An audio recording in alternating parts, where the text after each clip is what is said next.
Večeras otkrivamo jedan od najkomentarisanijih cenovnika na domaćoj javnoj sceni. Ako ste se ikada pitali koliko poznate ličnosti stvarno zarađuju samo jednim story postom, pripremite se. Jer cifre Teodore Džehverović ponovo tresu internet. A kada čujete koliko Džejla Ramović uzima, shvatit ćete da je ovo industrija u kojoj se vrti novac kakav mnogi ne mogu ni da zamisle.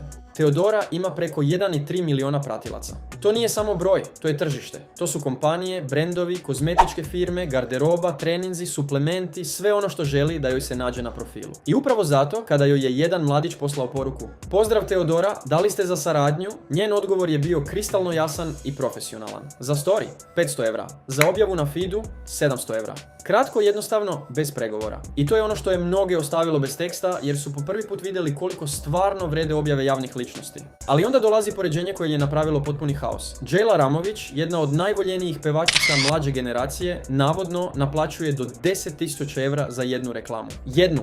Zašto baš toliko? Zato što brendovi znaju da kada Džejla nešto preporuči, ljudi to slušaju. Njena publika je kupovna, verna i masovna i to drastično podiže cenu saradnje. Nije stvar u broju pratilaca. Stvar je u autoritetu i poverenju. Sada dolazimo do ključnog momenta. Mnogi misle da su ove cene prenapumpane, ali zapravo one su standard. Influence marketing je danas najbrža i najučinkovitija reklama. Umjesto da brand plati 1000 evra za billboard koji će ljudi možda pogledati sekund, oni plate javnoj ličnosti čiji story ljudi gledaju pažljivo, svaki dan. I zato Teodorinih 500-700 evra nisu ništa neobično. Naprotiv, to je minimalna cena za njen nivo angažovanosti. Ali ono što ljudi ne znaju jeste da se ove cene menjaju. Ako je popularnost u porastu, cene rastu. Ako je aktivnost manja, cene opadaju. Ako se dešava skandal ili velika emisija, cene skaču. Sve zavisi od trenutka, od hajpa i od toga kako publika reaguje. Mnogi influenceri zarađuju daleko više nego što ljudi misle i to samo zato što brendovi tačno znaju da se njihov proizvod vraća 10 puta brže kada ga promoviše popularna ličnost.